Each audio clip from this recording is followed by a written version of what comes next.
Konnichiwa, and welcome to your online training video for Kobe Jutsu. Today we're going to look at how we tie the Hakama and wear it. So, first things first, when you have your gi top on, you need to wear your obi, put your obi on before you put your Hakama on, okay? And it has to be as tight as possible, because remember, this is where your sword would sit. I'm wearing what's called a kaku obi, and this is a specialist piece of equipment just for sword. But a normal obi will suffice. So first things first, we get the Hakama in front of us with the koshita and the hera there. Then we take the front of the Hakama and step in. Then we get the waistband of the Hakama up to our waistband on our obi. Then we take the front hemo, which are the ties, we take them round the back and we tie them as tight as possible, and then we pull them round to the front and we make a half knot about 4 to 6 inches below the waistband, so you've got that gap there.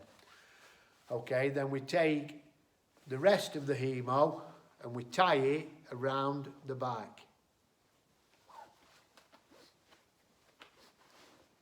And remember, keeping it nice and tight all the time. What you've also got to think about is the Hakama isn't a fashion accessory. It doesn't sit on your hips. It sits on your waist near the navel. Then we take the back of the Hakama and we get this bone here, which is called the hera, and we hook it into our obi.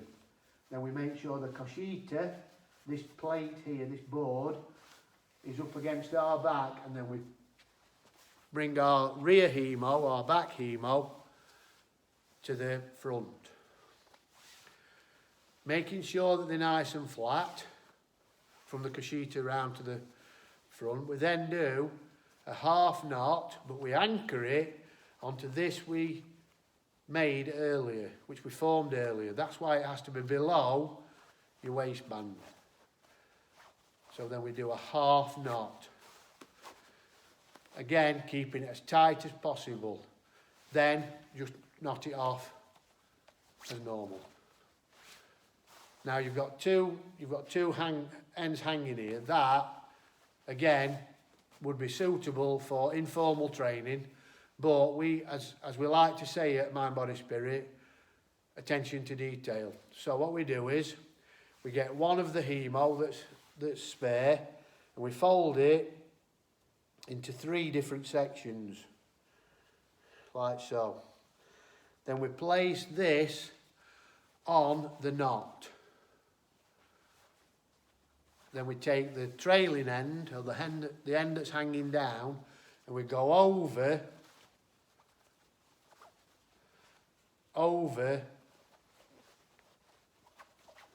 that. So you've got like, it looks a bit like a dicky bow.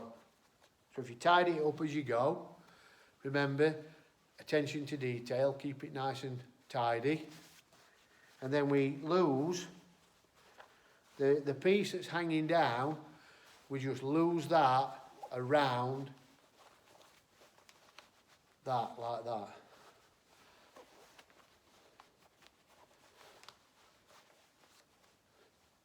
Okay, so